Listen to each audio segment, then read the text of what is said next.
সাদা পাথর ভোলাগঞ্জ।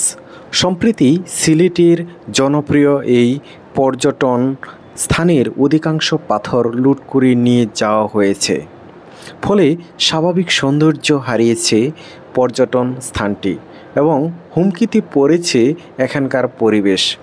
সম্প্রতি সাদা পাথর এলাকার বেশিরভাগ পাথর লুট হয়ে যাওয়ার চিত্র সংবাদ মাধ্যমে প্রকাশ হলে তা নিয়ে নতুন করে আলোচনা শুরু হয়। প্রশাসনও নতুন করে অভিযান শুরু করে।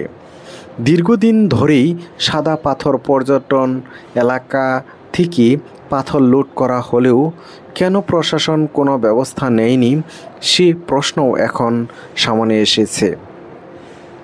সম্প্রতি এর চিত্রগুলি ব্যাপকভাবে সোশ্যাল মিডিয়াতে প্রকাশ পায়। তারপর থেকে প্রশাসন এবং অন্যান্য মাধ্যমগুলি তোড়জোড় শুরু করে। স্থানীয় সাংবাদিক মাহবুবুর রহমান রিপন জানিয়েছেন, প্রায় ৭৫% সাদা পাথর সরিয়ে নেওয়া হয়েছে এবং বর্তমান পর্যটন স্পটে এখন মাত্র ২৫% পাথর বাকি আছে, যেগুলি মূলত বিজিবি ক্যাম্প সংলগ্ন এলাকায় অবস্থিত। স্থানীয় প্রভাবশালীদের অবৈধ খনন ও প্রশাসনের নীরবতা এই পরিস্থিতির অন্যতম দায়ী।